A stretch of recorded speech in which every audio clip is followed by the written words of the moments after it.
Beep, beep, beep, beep. Okay, so Italian almond crescent cookies are typically a Christmas cookie, but I honestly make them year-round because they are really good and they're also really easy to make. So let's start with the ingredients. So for this recipe you need 3 tablespoons of butter, 3 tablespoons of powdered sugar, a cup of almond flour, an 1/8 teaspoon of salt, and a 1/2 teaspoon of vanilla extract. And you can just mix everything together and preheat the oven to 325 degrees Fahrenheit. So to start off, I like mixing things up just with 2 forks, and then with clean hands, of course. You can start to mix the dough together. Alright, so there is the dough. So now we can start putting them up on a baking sheet lined with parchment paper. And so these can be any shape really, but they are supposed to be like a crescent, which looks like this.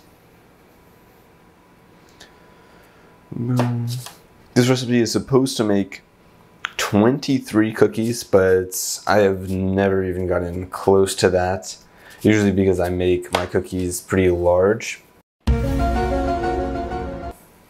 So this makes a nice gluten-free cookie for the holidays. So now the cookies are ready and we'll just put it in the oven for 20 minutes and they should be good.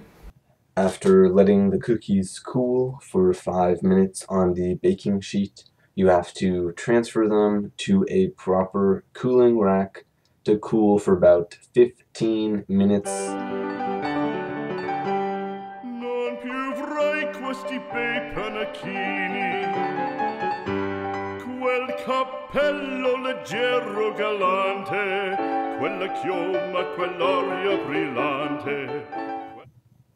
For dusting the cookies in powdered sugar, I typically put them all on a plate and then I dump some powdered sugar on top of them, and then we'll rub the powdered sugar into the cookies.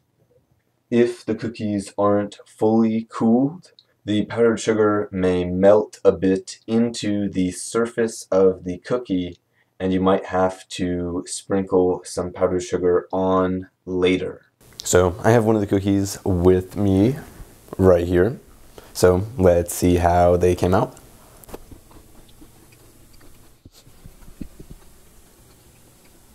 So yeah, I think the cookies have the right amount of sweetness because there's not a lot of powdered sugar in the dough itself. But then when you add some to the outside, it works out great. And the cookie themselves are kind of buttery and they are crisp and light. So yeah, they're great and I hope you make them too.